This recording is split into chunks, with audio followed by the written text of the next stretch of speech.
created by the global influence and articulated in a manner suited for a multi-religious, multicultural, multi-religious society. The freedom of expression also carries with it the natural responsibility not to abuse such freedom to invade the privacy of others or to bring insult, ridicule, or contempt of others or their ways and beliefs. In the guise of exercising the freedom of expression, which aspects may perhaps be better described in the Constitution and our law.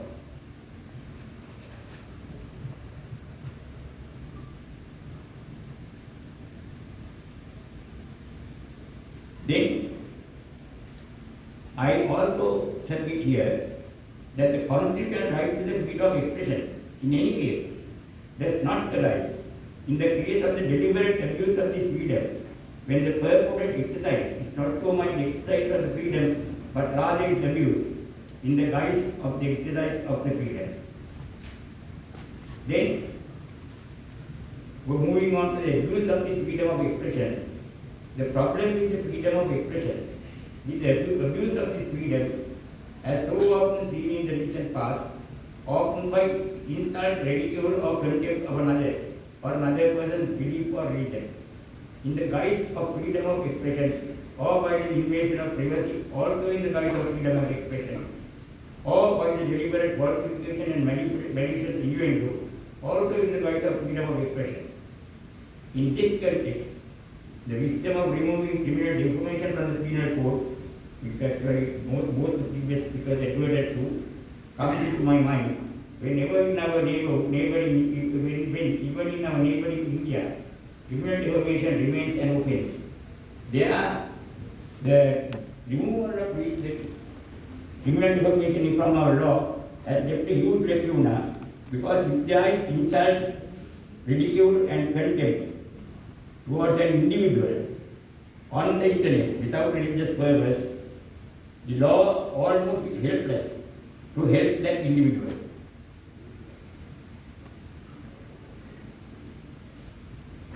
Then I move on to penal law. Mr. Adit Kaur described the penal law environment in Sri Lanka, but when we see that, we know that 90% of those offences actually don't deal with the problem.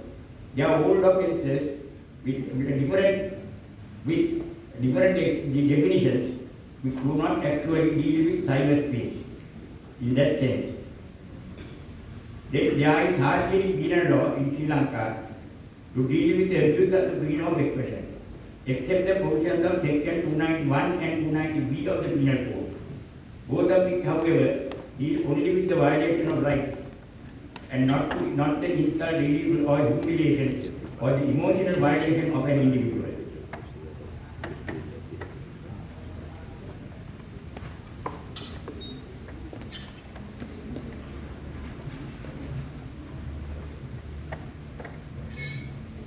In my view, the penal law environment in Sri Lanka is completely inadequate to deal with the incidence of the abuse of the freedom of information and the expression. Because we know most of the time, the persons who actually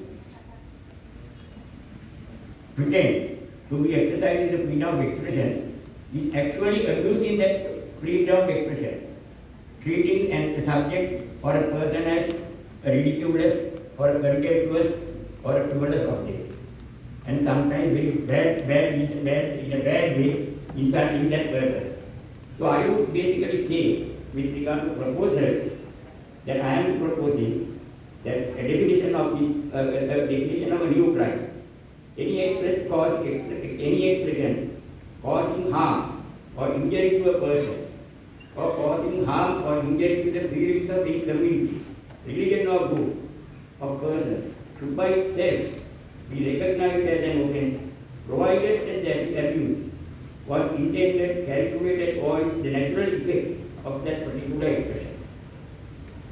Then, the protection of the innocent victim. When freedoms are abused, more often than not, an innocent person is the victim. In the case of the abuse of the freedom of expression, the victim may be direct, as in the case of privacy of an individual being violated, or may be indirect, as when a group or religion or beliefs are violated. In either case, the innocent victim deserves eminently the legal protections in the real space and cyberspace. However, my view is that the law in force is far too inadequate as an effective response to the incidents of such abuse.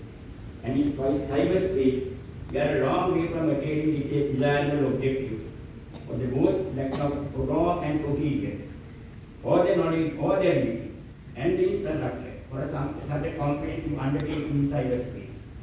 And finally, ladies and gentlemen, cyberspace itself, interesting topic.